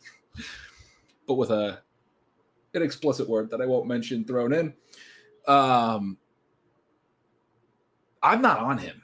I'm really concerned about the conversations about there being various roles in the backfield. I think that Josh McDaniels is going to make a less favorable Patriot situation. I don't trust that he can create the run game success that the Patriots have been able to create over the years, the blocking schemes, Belichick's deep understanding of scheme. I'm not confident necessarily that he's going to bring that all over, but he does seem to want to bring over, and has been pretty explicitly clear that he wants to bring over the passing down back role, which sounds like it's going to be Amir Abdullah. You have Josh Jacobs there. I think it's going to be a 3-back committee and not a lot of running back points, frankly. I mean, you're very excited about Carr. We have reason to be excited about the passing game. Sell me on Zamir White. What am I missing? Well, Zamir White is just the Damian Harris discount type of play, right? You're going to have Josh Jacobs, who has that receiving ability, actually slide into, I think, a Ramondre Stevenson type of role. I mean, they're not going to let either of those guys catch passes. And so even though Jacobs is going to fall into a few more, I think you want the cheaper and perhaps better talent of the two. The Raider, and this is one of the things I don't necessarily always understand, because Josh Jacobs is good, right? I mean, he's not a superstar. He's not somebody who should have been drafted at the 1-2 turn a couple years ago, but he's a very good player. Why do you come in and immediately add a Zamir White when you have a team that any resources you have could be pointed in the direction of like making that last little jump to potentially competing for a Super Bowl? I mean, again, this team is right there. And yet, because they've done that, and because they've been very clear that they don't see Josh Jacobs as really being part of the future, if Zamir White is merely as good, and we do see some potential for him to be better, right? I mean, he's going to be more athletic. He could potentially create some bigger plays, even though, in part because of injuries, he was not as dynamic at Georgia, really, as people had hoped that he would be. I think this is a little bit of a Brian Robinson situation that isn't as pricey, where the team actually likes this rookie big back, and as a result, there are going to be more fantasy points there than it seems like. I also actually like it a little bit more maybe in redraft. In best ball, you don't have to pick when you play him, but maybe he doesn't ever score any points, and so you're kind of burning that roster spot. I do think there's a possibility, even though the Patriots have not really borne this out over the previous seasons, but that the thing that you talked about on our previous show, just highlighting all of the different threats and concerns, and then, you know, when there is upside in the dead zone, I think that we could run into some games later in the season where we actually did know we wanted to play Zamir White. And maybe it's just to get some points across some bye weeks, but I think that is the thesis in his favor. I mean, we're not quite to the point yet in the draft where I think you should be pulling the trigger. I want to highlight something that was very interesting here. After we took Everett, I mentioned 3 tight ends when it was actually 4 tight ends from the 1 and 2 slot. They both double tap tight end before we took Mostert, and then 4 of the 6 picks after us also tight end. The 2 that were not tight ends were Algier and Wan'Dale Robinson, but 8 of the 10 picks immediately after Gerald Everett that were not our Raheem Mostert pick, 8 of the 10 picks from the people we are drafting against were tight ends. That run that I had been alluding to did come. Obviously very glad in hindsight that we got Everett where we did in the front of that. It's also going to create an opportunity for some of these backs we've been discussing to come back. Zamir White does go. Got me a little bit excited there. Isaiah Spiller has gone. Algier has gone. Tyrion Davis-Price also went off. He has been sliding a little bit. We did see 2 of our favorite other receivers attack on go here. Wan'Dale Robinson, KJ Hamler. You won't be hearing us discuss maybe attacking those types on. DJ Chark also goes. I know you're very excited about. Pretty much out on any other receivers unless you wanted to add. Jarvis Landry comes up again at the 14-10. We are in a position now where you have Jerick McKinnon as the top running back. I made a case recently that based on all the discussion about Ronald Jones potentially being cut, that the play right now should be Jerick McKinnon in that backfield. I really like taking him here if he makes it back. Because Pacheco didn't look great in the second preseason game. I don't think, if Jones gets cut, we've kind of wanted to be out on CEH short of all offseason. At least around here. And people have been looking for the other running back that might come take his job. His ADP obviously is sort of dead zoney, and people aren't buying into him. McKinnon feels like the one after his playoff stretch last year that could really excel in what this new offense is going to be. What are you thinking? Yeah, McKinnon, he's the perfect fit for what they're going to do. And his scoring level last year from weeks 18 to 21, very, very impressive. Would be something that you could obviously play, and not just play, but would be elite. Well, RB1 scoring, but definitely RB2 scoring. I would be okay with him. Aaron Rodgers, someone who's interesting when we have Doubs. You're going to be playing Lamar Jackson most of the time, but you have injury issues there. You have the flexibility in weeks 15 through 17 to win with one guy 1 week, and then if everybody else in that group is Lamar Jackson, you could go with Aaron Rodgers in week 17 to play off of that and potentially win the whole tournament. I really liked that take, but that was a filibuster that went right through the end of the clock. So you made the McKinnon pick as you were talking. strong filibuster on your own argument, because I liked your Aaron Rodgers point. I was gonna agree, but you went with McKinnon, who I had already agreed with. But yeah. Yep, I used up all the time there. There was no time to get back to Aaron Rodgers. no time to consider that. I really like that idea of getting the second stack. Like you said, a little bit of safety on the Jackson injury. I think we get too comfortable with the one QB. QB injuries do happen. Obviously, we're going to play Jackson almost all the time, but also what you said, if we get into a spot like, say, week 17, where we want to get a little flexibility, and Doubs has been very good throughout the year. That's the part of the hope of drafting him where we did.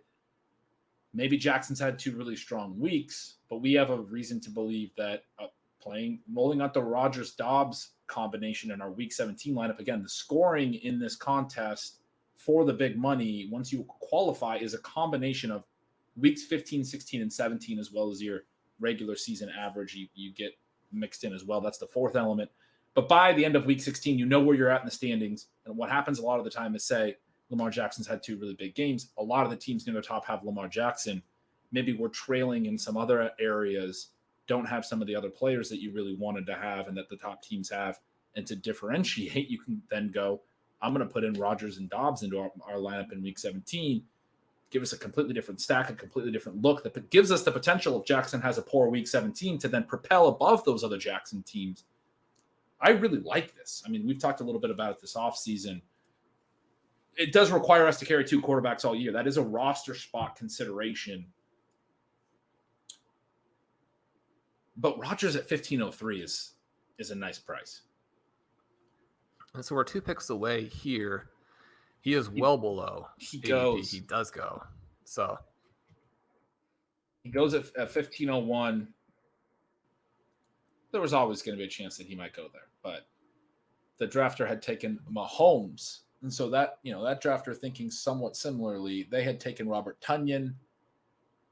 Doesn't have Mahomes stacked yet.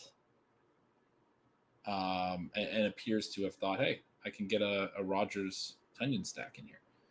All right, so we're back up.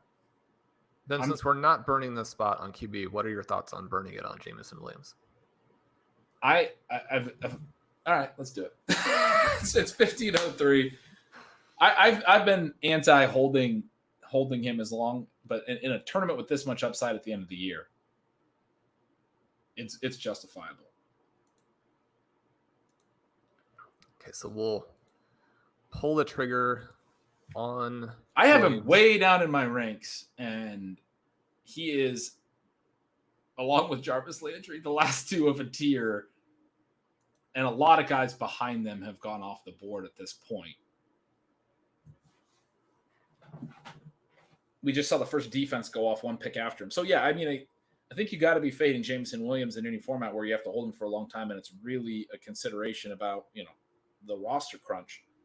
In this league, we have 20 roster spots. There's a kicker and D there, so 18 to play with non-kicker and D spots. I think we can set aside 1 spot for these types of discussions, the Aaron Rodgers thing and the Jameson Williams thing kind of being the same type of discussion where it's a luxury spot that we're holding for a long time, and it does limit your flexibility on waivers. That's a problem. It's sort of what we were alluding to there. In shallower leagues, anyone who's playing home leagues that is maybe just listening to this for the fun of it, I don't think you can take Jameson Williams in any format where you don't have 18 roster spots, because you need that flexibility. You're going to probably wind up having to cut him through the buys.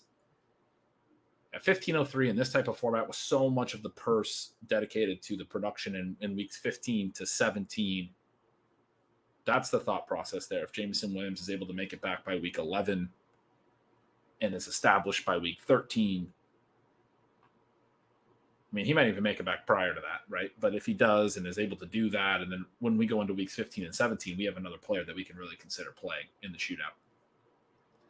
We do, and I think sometimes listeners justifiably think it's kind of absurd for us to talk about getting 6 of the top 15 wide receivers. It is an objective that we do accomplish on a decent number of our teams. I mean, not half fully or anything like that, but we accomplish, and then on other teams obviously get close. To do it, you're going to need to do what we've done in this draft, where we have Deebo, DJ Moore, Jaylen, Waddle, Rashad Bateman, Devontae Smith, and then these 3 really high upside rookies in Treylon, Burks, Romeo, Doubs, and Jameson Williams. All 3 of them have different theories behind how they could get there. Obviously, Treylon Burks, someone who seems to have just this immense runway open for him, but he has not even really taxied to whatever you do with airplanes. He's not doing it. Romeo Doubs, someone who is on the exact opposite end of the spectrum, where he looks like he could be the wide receiver one for the Packers. And then a third situation with Williams where, but as we kind of got to the end of draft season, I got more and more comfortable with the idea that he probably is the top wide receiver in this class. It's extremely unlikely that he can come in the middle of the season and be Odell Beckham. I mean, apples and oranges in some cases, but one of the things that's easy to forget is that not only did Odell Beckham have like the craziest rookie receiving season of all time, but he did that after missing like the first month with injuries, right? And so Williams, an interesting selection. He's also something where, I mean, it's easy to get overconfident in how these late picks are going to contribute to your roster. You don't want to throw them away, because when you do hit, then that's when you were looking at the end of the season. You're like, how do these people get these power teams? At the same time, if we end up having to release him because there's the perfect waiver move to make in week 3, we'll just do that, right? And we're not going to avoid making a smart decision later just because we've taken Jameson Williams here. And to recap our whole draft for the audio listeners: Jonathan Taylor, Deebo Samuel, DJ Moore, Jaylen Waddle, Rashad Bateman, Devonta Smith, Lamar Jackson, Devin Singletary, Pat Freiermuth, Treylon Burks, Romeo Doubs, Gerald Everett, Raheem Mostert, Jerick McKinnon, and then Jameson Williams. That's where we were at when we made that choice. We had Taylor, Singletary, Mostert, and McKinnon in our running back group, already pretty strong there. And early season production established, I think, with Taylor and Singletary, and even potentially Mostert. Deebo, DJ Moore, Waddle, Bateman, Devonta Smith, Treylon Burks, and Dobbs was the receivers, and so we add him as our receiver 8. We had Lamar Jackson established. We had both Freiermuth and Gerald Everett, 2 tight ends that we like, not necessarily thinking this has to be a 3 tight end build. It makes a lot of sense in that team to make this play at 1503. Always got to be flexible. This is a position I've been sort of out on, is taking Jameson Williams and holding him. I think it made a lot of sense here for the reasons that you said and based on where our roster was. And in the interim, a couple of interesting backs have gone. Both of the Bengals backs now have gone in Samaje Perine and Chris Evans. They go in the middle of the 15th. As we wrap back around into 16, Zach Moss goes at the 1604. The receivers in this range after Williams were Marvin Jones, McCole Hardman, Curtis Samuel, Jarvis Landry. And that's kind of the contrast there, right? Is that I don't see any of those 4 players as really being starting relevant. And so I would prefer to have someone who eventually could be, and or you just cut and switch that roster spot around when you need to make some adjustments. Some of the players in the queue, we have Amir Abdullah and Ty Montgomery as some pass catching backs. We have Ronald Jones, either because the Chiefs actually do eventually realize what they have in him, or because he's released and goes somewhere else. I still think because of his track record, you actually have a little bit of flexibility there. Multiple ways it could work out, which is nice. Hassan Haskins, someone I do still really like for Tennessee, even though other backups in that depth chart are also getting some complimentary pieces written about them because they're doing good things. What do you think about D'Ernest Johnson and the contract extension and the Kareem Hunt stuff and the potential that we might see him be the number 2 if Hunt's traded? Well, I guess my concern there would be that in addition to needing something like that to happen, I think the Browns are going to be absolutely terrible through the first 2/3 of the season. And D'Ernest Johnson's still good. I mean, he still might be able to work his way through that, but it is a concern for me. He did look good in preseason week 2, but I think that's fair. Where are you leaning? It feels like a running back pick, right? Yeah, and I might be, I don't know. He's almost certainly not the guy that he was coming into the NFL, but one reason to be excited about Amir Abdullah is he's actually a pretty incredible athlete. And so, I mean, more athletic than James White, for example. So if you did have that James White role there with the Raiders, there's some points to be had. Yeah. I moved him ahead of Ty Montgomery, who I've been all excited about, and people have sort of associated with my brand. They're sort of one of my brand guys. It seems like everyone knows that I've been tweeting about Ty Montgomery a decent amount. don't actually think Ty Montgomery's going to be a superstar. It's just that earlier in the offseason, I couldn't understand his contract and thought he should be getting drafted. He is now.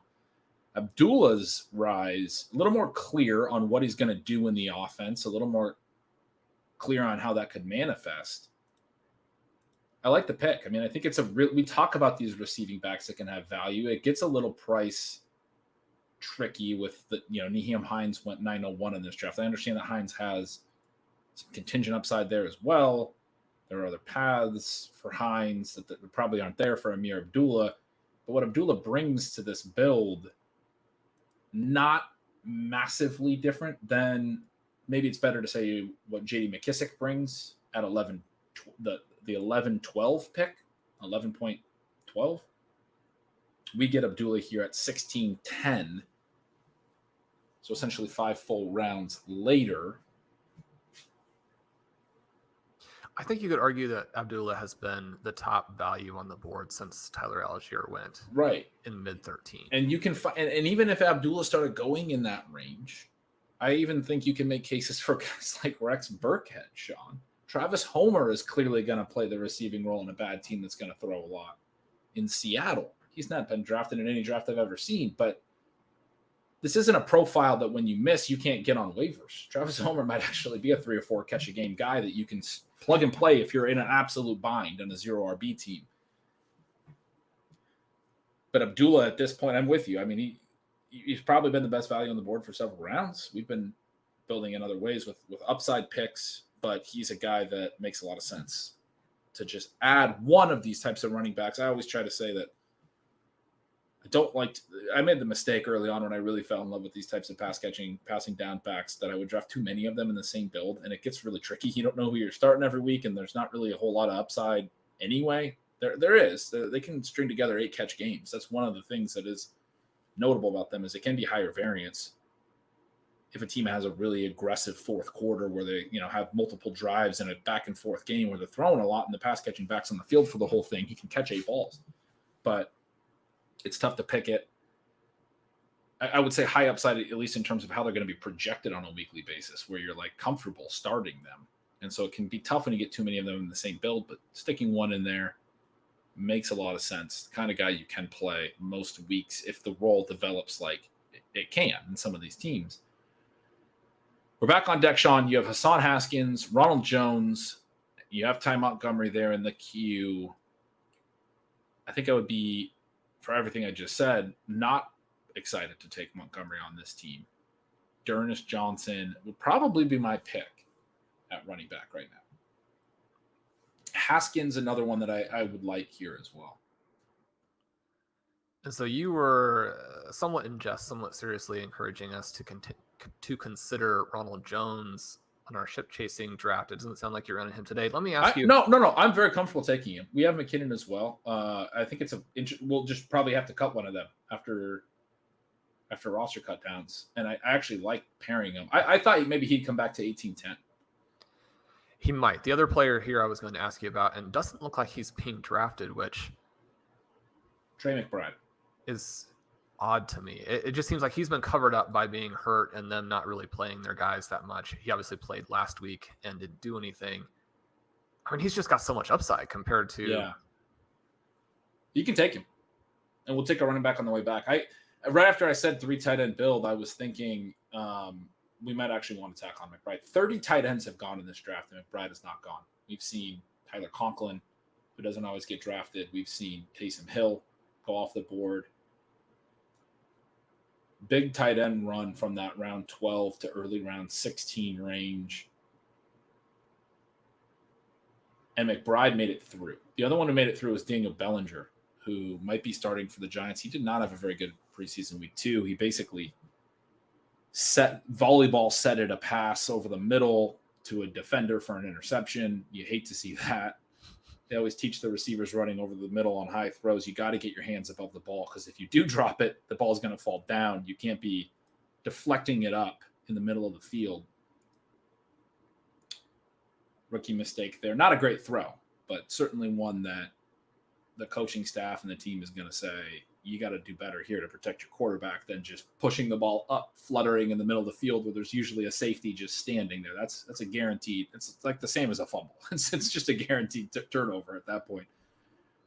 Maybe not guaranteed, but it's very likely to be a turnover. Jonnu Smith, another tight end who has not gone. Caught more passes. The beats at Patriots camp have been tracking the receptions throughout training camp. And as they close this week, somebody tweeted out, I get tagged on anything related to Ty Montgomery now. It's a kind of a bit over on Ship Chasing where people put my name on it. Ty Montgomery looked good in these numbers, but I got tagged on a tweet by a few different people that was a list of the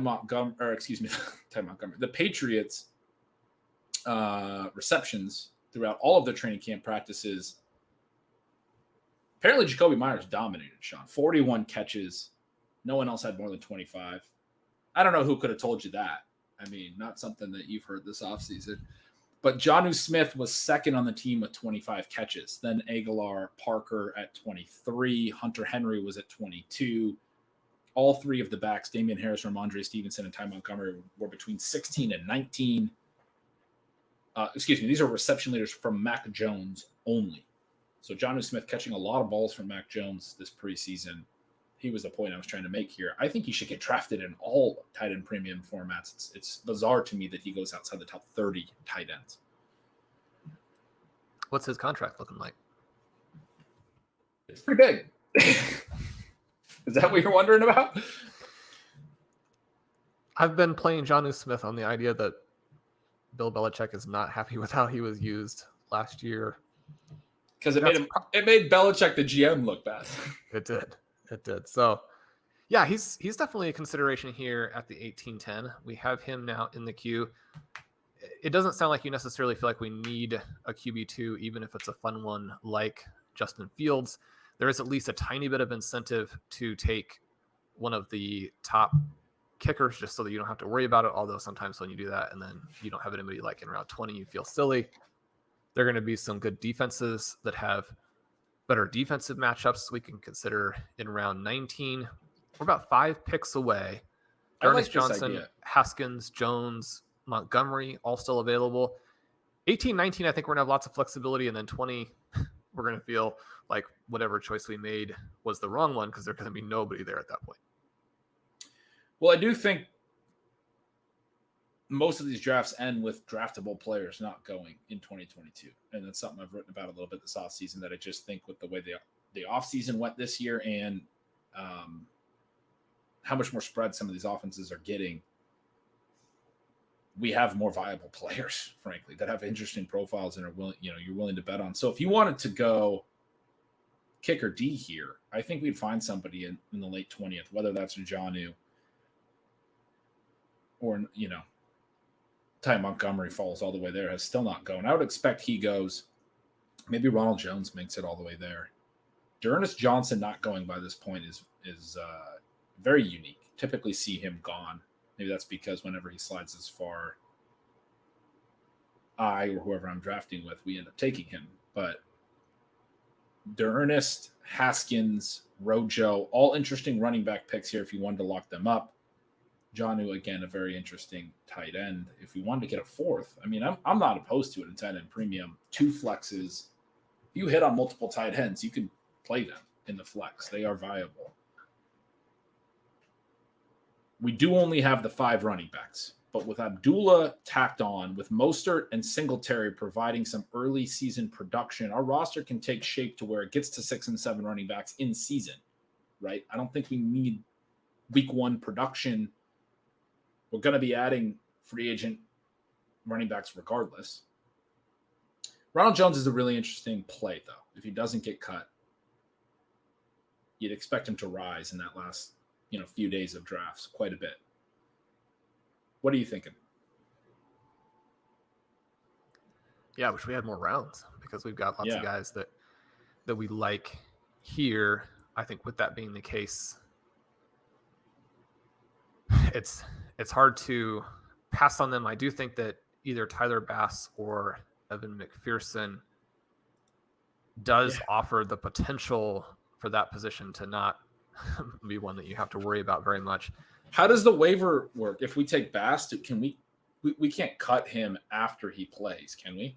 No, we would need to take 2 guys, which I mean that's also a possibility, but it does. I think that's silly. I want to take McPherson. He goes higher than Bass in most cases. Guy's got a booming foot. Well, he's got a monster leg. A place kicker who is already gone went in the middle of 17. Harrison Butker. I wasn't sure if they were just messing around or what, but I don't think last night. I think the previous preseason game, they were doing some bit with him. Like, I mean, obviously it's without a rush, which makes a difference in terms of trajectory and all that, but claiming that he could like knock down a 70-yarder in pregame, which, I mean, there may be a handful of guys who, again, without the rush can do that. But Harrison Butker on an elite offense, also a very big leg. You think about some of these teams and maybe some individual game upside too with the big time offenses. You're thinking in terms of having some kicker floor, but then also if the Bengals were to get stopped and be in a situation where they wanted to make McPherson out as like this heroic kicker, I mean, it's not impossible that he could have a game with like 3 55-yard field goals. So the points add up in a hurry from that perspective. And again, the value to taking that kicker early is just that you don't have to go through those kickers late. Jarnis Johnson, Hassan Haskins, Ronald Jones, Ty Montgomery, all still here. The Denver defense goes. So we could wait on D. 6 have already gone. I don't think there are any. I've been asked so many times for my Carolina Panthers this year, Sean. I don't have one. That was just a one-off thing. I'm not like somebody who scours the defensive matchups as much as that might have indicated. Part of that take was that I thought they had a lot of good young talent. They actually had some injuries. J.C. Horn, their number 1, their 8th overall pick. Good cornerback, started the season well. Tore his Achilles last year. But part of it was that their D might actually just be this really good team. It started off really well. Those good matchups early in the year started off well, but I don't have a team like that I'm, think has great matchups and has the potential to be a really good defense that I'm going to write an article about. I wrote that Carolina Panthers article last year. So maybe we do go running back here and just play, and we just see a 7th defense go. We just play for a week 1 matchup at D. And the 49ers have Chicago, which is an interesting one to go after there. I can't remember if we got San Francisco or Baltimore in our previous draft. Those are the 2 defenses we were looking at. Baltimore perhaps not as interesting now that it looks like it'll be Joe Flacco instead of Zach Wilson. Not that Joe Flacco couldn't give you plenty of defensive points as well.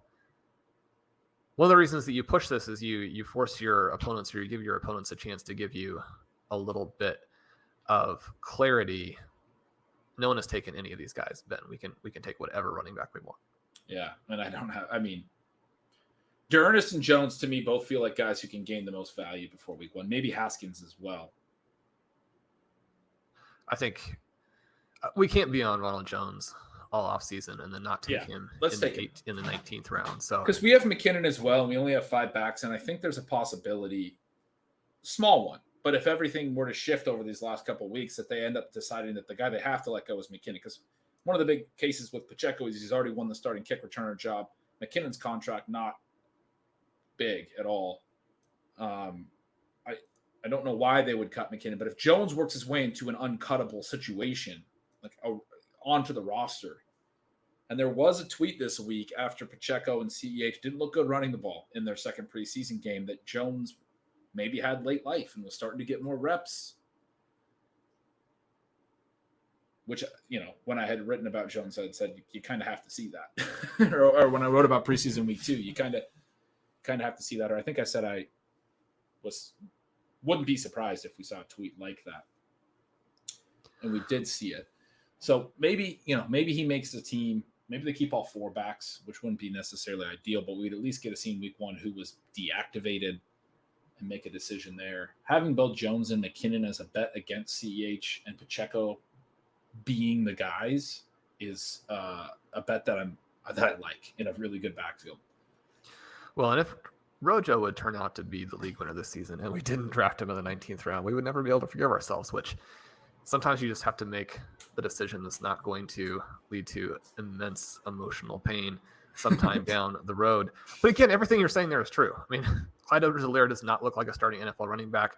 Ronald Jones has been. We saw a preseason game last night where he wasn't hit like 3 yards deep in the backfield, and he looked like himself. So one of the, I think you've got to be excited. One of the fun stats that I saw the other day, and again, I'm not trying to be too out on Pacheco. I can definitely see it. You have to be willing to accept uncertainty. I think I maybe tweeted this or tweeted something related to Pacheco and got a lot of responses about how bad Rutgers was. And I don't watch a lot of college football, and I very much will admit that I might be missing the boat there, that Rutgers was just that bad, that's why Pacheco's numbers in college weren't very good. Again, the reason people are very excited about Pacheco, he has the size-speed combination. He has a lot of things that work in his favor, but wasn't very productive in college is one of the reasons that we're a little bit skeptical.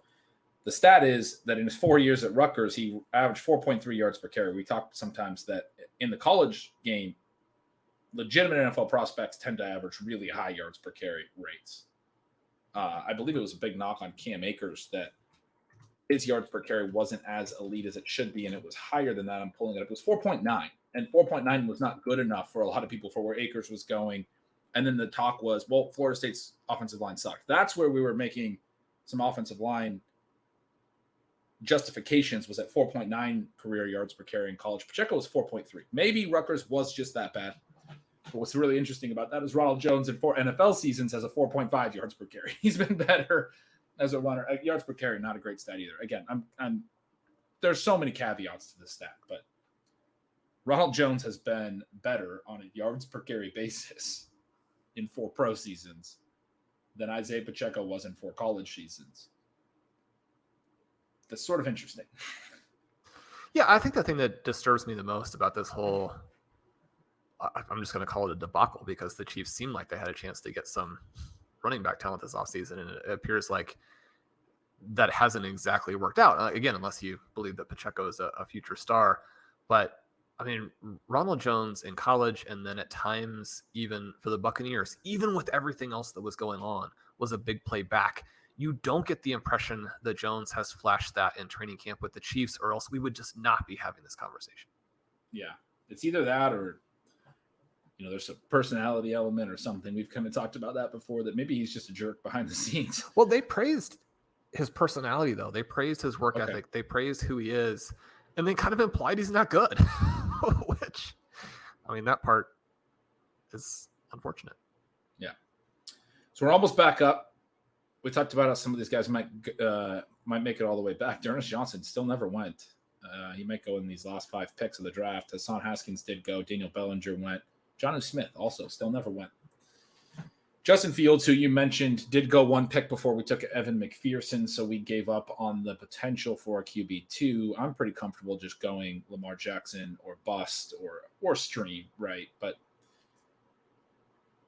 certainly we'll have to consider a second quarterback at some point to cover ourselves. But at least through the early weeks, you want some roster flexibility when you have a guy like Lamar Jackson. It's one of the things about an elite quarterback that can be very helpful.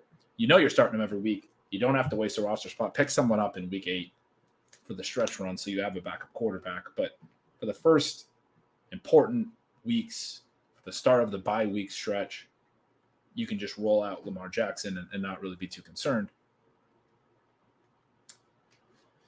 Shawn, what are you finding on your defense research as we are 1 pick away? Well, the Bengals are at home against Mitchell Trubisky and the Pittsburgh Steelers. The Tennessee Titans are at home against Daniel Jones and the New York Giants. The New England Patriots are on the road against the Miami Dolphins, running a new offense. I have pitched both Cincinnati and Tennessee. I like the home element with defenses. We've taken Tennessee. I know I have them in a couple spots because of that week 1 matchup. Cincinnati, I think, also makes a lot of sense. If they come out and put up points, they're going to force the Steelers to throw. Either of those are Maybe they'll get more pass attempts against. You always talk about how points against isn't as important in this as pass attempts against, sacks, turnovers. Maybe Pittsburgh is going to be forced to throw too much. That's kind of the way I would lean as well. Okay. You get the Bengals element where they really could put it on them. And if they do, we know the Steelers are not going to be one of those teams that just says, well, we'll see you next time around. They're going to try. And with their quarterback play, that might be very positive in that defensive column. So I like playing that potential scenario. They go at the Cowboys in week 2. We'll probably have to cut them, but maybe that's a game that we're willing to live through, because then they go at the Jets and are home against the Dolphins. Maybe we could even keep them for a little bit of a stretch. So that's the draft, Sean. Is at Buffalo in week 2, so they would definitely be a cut. Tennessee would be a cleared cut. D'Ernest Johnson does go with a 20.12 pick, the very last pick of the draft. Mr. Irrelevant, D'Ernest Johnson. No Jonnu Smith, not even Mr. Irrelevant. Our final draft: Jonathan Taylor, Deebo Samuel, DJ Moore, Jaylen Waddle, Rashad Bateman, Devonta Smith, Lamar Jackson, Devin Singletary, Pat Freiermuth, Treylon Burks, Romeo Doubs, Gerald Everett, Raheem Mostert, Jerick McKinnon, Jameson Williams, Amir Abdullah, Trey McBride, Evan McPherson, Ronald Jones. We grabbed the Cincinnati defense. So our running backs, which are always an interesting talking point: Jonathan Taylor, Singletary, Mostert, McKinnon, Abdullah, Jones. I like that group. We end up with 3 tight ends: Freiermuth, Everett, and McBride. I like that group.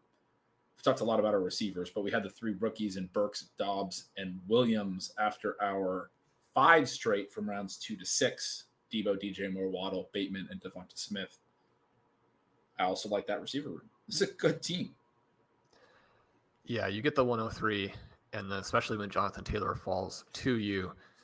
And not that we don't like those other 2 guys. I would have been very happy with either Kupp or McCaffrey to start out this team as well. But you're kind of simultaneously thinking, well, we're going to go for this extreme upside. We're going to go for the tournament winning team. And you're also kind of thinking, just don't mess it up. Now, obviously you can't draft like that. You have to draft going for the big play and going for the tournament wins, but you just want to make sure that you're prepared enough as you move through all the sections that you don't let yourself get wiped out at any given position, or that you don't start to chase points, all of those types of things. One of the things that I do like is that we have that potential overall QB1 in Lamar Jackson, and we get him without it really costing us anything from a build perspective. I like the fact that we have the running backs to give us the upside to pair with Jonathan Taylor. And then at wide receiver, one of the things I think is interesting here, Ben, and I'd kind of like your take on this, is that the receivers who are with the mobile quarterbacks, that part is a little bit controversial. Some people think that they're overdrafted, or at least that you have to be aware of the potential that you're overdrafting them, that it's hard to get the same pass volume from those guys. My thought here with Deebo Samuel, Rashad Bateman, and Devonta Smith is that in a lot of ways we're drafting them at their floor. And so if in any of those 3 circumstances, the community is actually wrong on what the overall pass volume is going to be, then they end up just being league-winning types of picks. Number 2, especially in the case of Devonta Smith or Deebo Samuel, if we had this really unfortunate element where Brandon Ayuk or AJ Brown were to miss a significant portion of the season with injury, then suddenly just that part of it frees them up for so much additional volume that you don't have to worry as much about the mobile QB. But then the other part with it is because we also have DJ Moore and Jaylen Waddle. If in fact the negative thesis comes into play on any of those 3 guys, then we do have, at least until you start to have injuries, at least until you start to have the buys, we can actually put that player on the bench and play the other 2 with DJ Moore and Jaylen Waddle. And then we also have the upside swings at receiver late, and upside swings as opposed to kind of niche receivers who are never really playable. And it may be that Treylon Burks and Romeo Doubs are also kind of in that category in terms of not being playable. But if they are playable, they could be playable in a very big way. I think that the structure, the structure there at wide receiver allows us basically to get all of the benefits of the offensive situation that those players are in and not really have to worry so much about the downside. The other little note I would throw in is that one of the reasons that we were okay with Deebo is he fell to the 210, and the contrast there, and I just have an absolute ton of Brandon Ayuk in the last 2 weeks. He's someone we've always liked. He's someone who is being talked about as having maybe the best camp of any player in the entire NFL. And yet, because of that, he goes at the 5-12 in this draft. So you also have to realize as we go down the stretch here that you're not necessarily going to get a shot at Ayuk at the price that you actually wanted, say from a week or two ago. We talk a lot about trying to get exposure to these guys as inexpensively as possible. That was the great thing about getting Devontae Smith when we missed on A.J. Brown. But the fact that you do have the chance early at the one pairing and the chance late at the other one means that you have some flexibility. You don't want to get so much tunnel vision that you're only targeting one half of the equation in each of those passing games. Absolutely. And you were talking about getting my thoughts on the low volume passing offenses. The thing that I would emphasize on that, and it probably relates to Treylon Burks too, as an upside play, is that essentially in any draft, you're making bets one way or another, right? And I think there are people that would probably be concerned about stacking too many of these types of offenses in your one receiving core. I understand that. I do think there's an element where we have a pretty good idea that certain passing games are going to be very high volume, the Bills, the Bucks, what have you, the Chiefs. At the same time, this draft, the theme maybe of its wide receiver room is that we are betting on team-based, projection-based uncertainty on pass volume for players that are priced as if very low pass volume is the outcome. That might be the outcome for some of these, and I have expressed skepticism in some of these passing games, certainly.